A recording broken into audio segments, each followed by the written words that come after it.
I will speak about the same thing, but from the data perspective. If I looked at the global heat flow database, I thought it was a very typical example for long-tail data collections. Data were manually extracted from publications by researchers over decades, since the 1960s, collaboratively.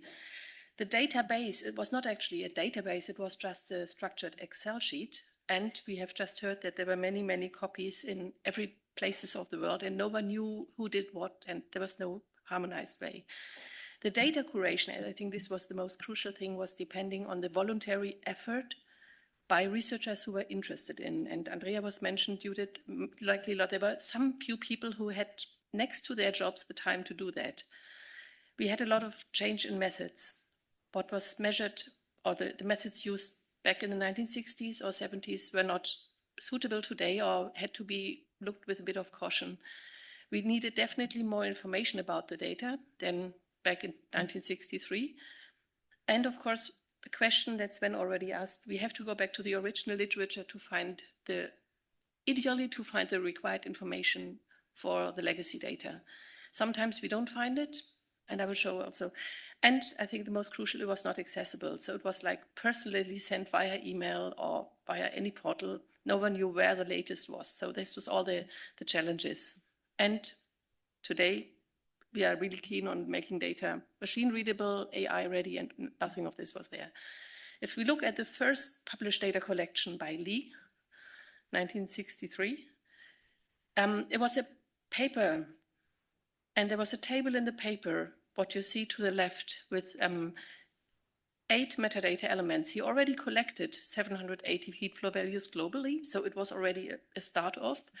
But if you look at the content of the information provided there, it is mainly the identification of the site, the latitude, longitude, the number of heat flow values done at the specific site, and then the actual data is just the heat flow value. And for some, you have the corrected heat flow, but most of them were just the value, which definitely aligns what Sven said. With this value, you cannot really make an assessment whether it can be used for modern methods.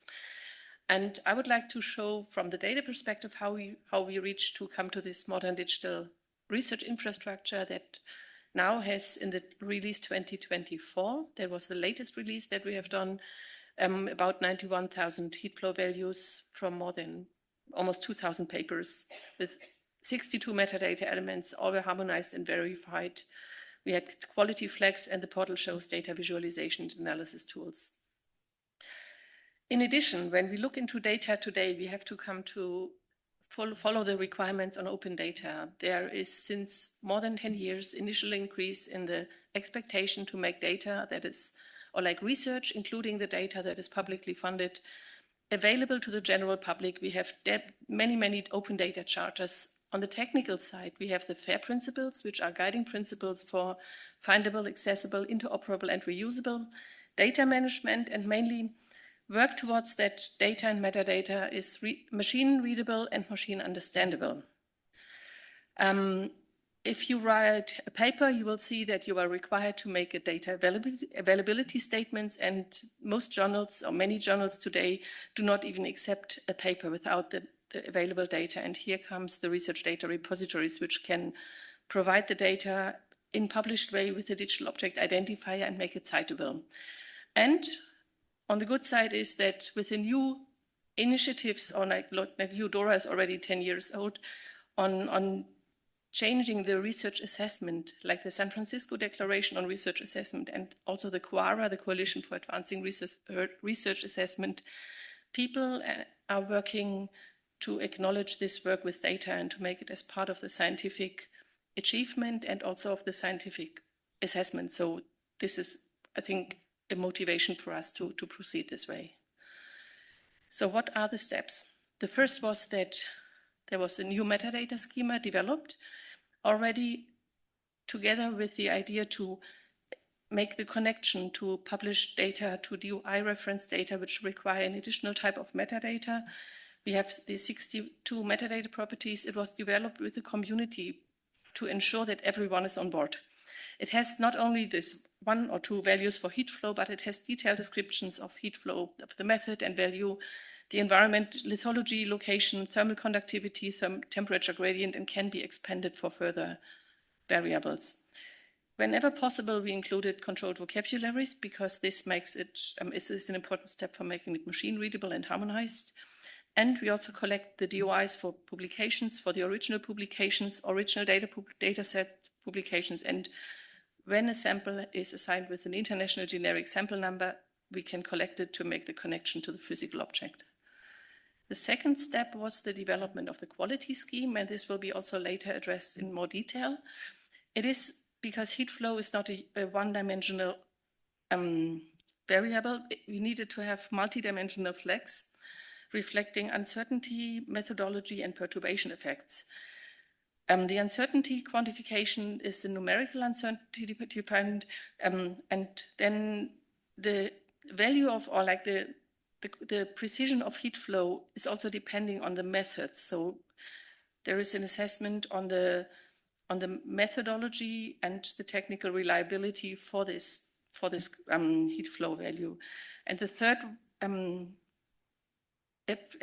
effect was considered were the perturbation effects, which is everything related to sedimentation, environment, paleoclimate, and everything that might influence the actual measurement of the heat flow.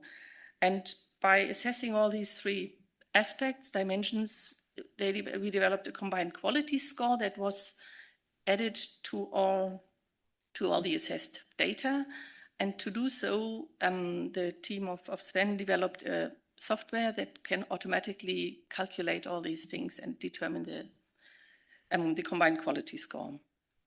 The third one was we developed a data template that enables every researcher to submit their data, because none of the researchers can provide metadata in specific formats, but they can all fill it in an Excel table with a set of variables. So we transformed the metadata schema into the data template that is used by researchers to report heat flow data. It includes, of course, the full metadata schema and controlled vocabularies. And here we try to use as many. At the moment, there are two sets of linked data vocabularies, which were globally registered and already machine readable. But we have another large number of fields where we have internally developed controlled lists for geographic environment, countries, instruments, methods, and correction methods. This ensures that any information provided by the researchers has no typo, there's no capitals or small case issues, etc., pp. And that is all with the purpose to harmonize the data. And to give an idea of the researchers, we have identified allowed values, and when they are not met, the data cannot be accepted. And this table to date is also used for the quality assessment by the heat flow database curators. We also have a close connection between the new data infrastructure to GFZ Data Services. GFZ Data Services is the domain repository for geosciences at GFZ. We are publishing DOIs for data and scientific software, not only for GFZ researchers, but for the geosciences community. We also host the IGSN, so we can mint and catalogize the physical objects that are assigned with international generic sample numbers.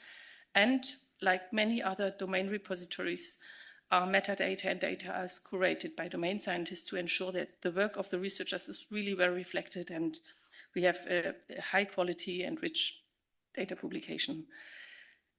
On a more technical side, and this is what we do for supporting fair data, and that has also had an influence on the development on the metadata schema, we provide our information in international metadata standards that are human and machine readable.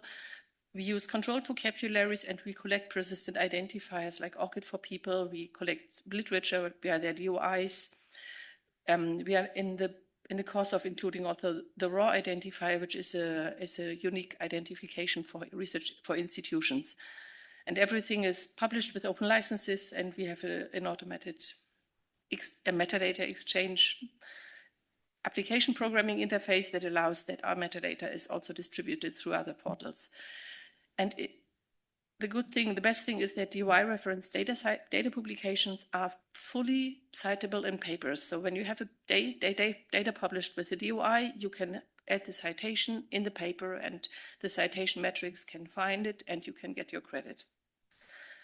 Okay, but how does this work? So now I try to make the workflow. We have the researcher, this is Ben, he's a heat flow expert, and he has described his data with a GHFDB data template. He submits it to the new data infrastructure where he adds additional information like figures, identifies contributors, and describes it with the metadata. And this data is then sent to a number of heat flow experts who actually look at the data, have a feedback loop back with Ben to improve the data, to look whether the metadata is complete and makes sense, and if there's anything to change.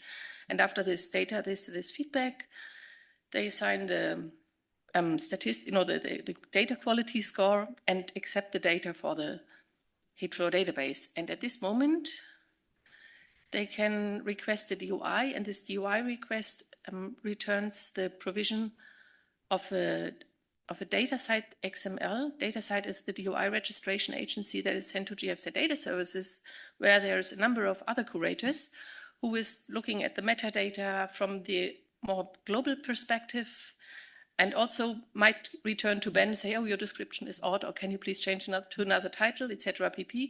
And once everything is done, we have the DOI. And of course, then the data is also visualized with the next release of the database. Thanks.